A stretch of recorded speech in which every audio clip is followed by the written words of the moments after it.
आप देखो पिछले 10 सालों में 9-10 सालों में मोदी जी के कार्यकाल में लगभग 10 बड़े ट्रेन एक्सीडेंट्स हुए हैं।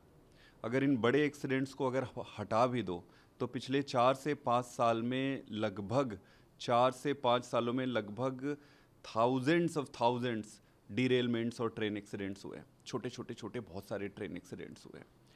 दिक्कत की बात यह है कि सरकार का ट्रेन एक्सीडेंट सेफ्टी पर फोकस ही नहीं है। आप देखेंगे 3-4 बेसिक पैरामीटर होता है। इन्होंने बड़े फैन फेयर के साथ कवच को इंट्रोड्यूस किया था नाम बदल के। अभी तक 2014 में इन्होंने लॉन्च किया था। अभी तक हार्डली थोड़े से ट्रेनों में ही इन्होंने कवच डिवाइस को लगाया जो कि एंटी कोलिजन डिवाइस है। अभी आप देखेंगे कि लगभग 2% एरिया ही कवर्ड है एंटी कोलिजन डिवाइस के लिए। इनको 2% कवर करने में 9 साल लग गए, 9-10 साल लग गए, थोड़े और पहले हो गए थे। अगर पूरी तरह इनको कवर करना है तो इनको 400-450 साल लगेगा एंटी कोलिजन डिवाइस ही लगाने में। दूसरा सबसे इंपॉर्टेंट होता है एंटी डिरेलमेंट डिवाइसेस, जिससे कि ये फ्लिप हो जाती है ना ट्रेनें, उस पर है एंटी डिरेलमेंट डिवाइसेस। तो एंटी डिरेलमेंट डिवाइसेस भी इन्होंने काफ़ी फैन फेयर के साथ इंट्रोड्यूस किया, बताया कि इस पे फंड्स दे रहे हैं, करेंगे। बट उसके बाद एक बार इंट्रोड्यूस करने के बाद इन्होंने बात करना उस पर बंद कर दिया है। आज तक कोई प्रिसाइज रिपोर्ट नहीं मिलता है कि इन्होंने कितने में एंटी डिरेलमेंट डिवाइस लगाया है, कितने में नहीं लगाया। दिक्कत ये है कि जब भी ऐसे एक्सीडेंट्स होते हैं रिपोर्ट तो बनती है।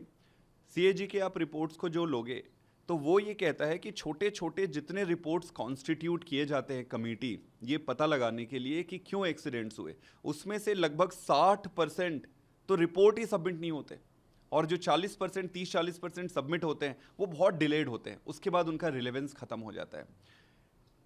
सारी रिपोर्ट्स मोटा मोटी में एक लाइन में मैं कहूँगा तो सारी रिपोर्ट्स ये इंडिकेट कर रही है कि जो रेल की पटरी हो गई है वो बहुत पुराने हो गए हैं। अगर आप नए डिवाइस नहीं भी लगा रहे हैं, एंटी डिरेलमेंट एंटी कोलिजन अगर नहीं भी लगा रहे हैं डिवाइसेस, तो रेल की पटरी जो है वो बूढ़ी हो गई है, उसको बदलने की ज़रूरत है।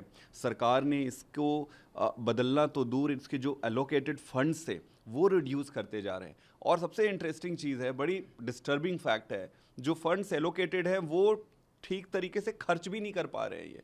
तो पूरी ट्रेन की जो जाल बिछी हुई है आज तक, वो ट्रेन की पटरी बूढ़ी होते जा रही है, उसको रिप्लेस करने की ज़रूरत है। सरकार की प्रायोरिटी अगेन छोटे मोटे कॉस्मेटिक, यहाँ पे डब्बा बना के दिखा दिया, ये बना के दिखा दिया, वो बना के दिखा दिया, बेसिक ज़रूरत की चीज़ है बहुत दूर है, और ट्रेन की जर्नी अब धीरे धीरे रिस्की होते जा रही है।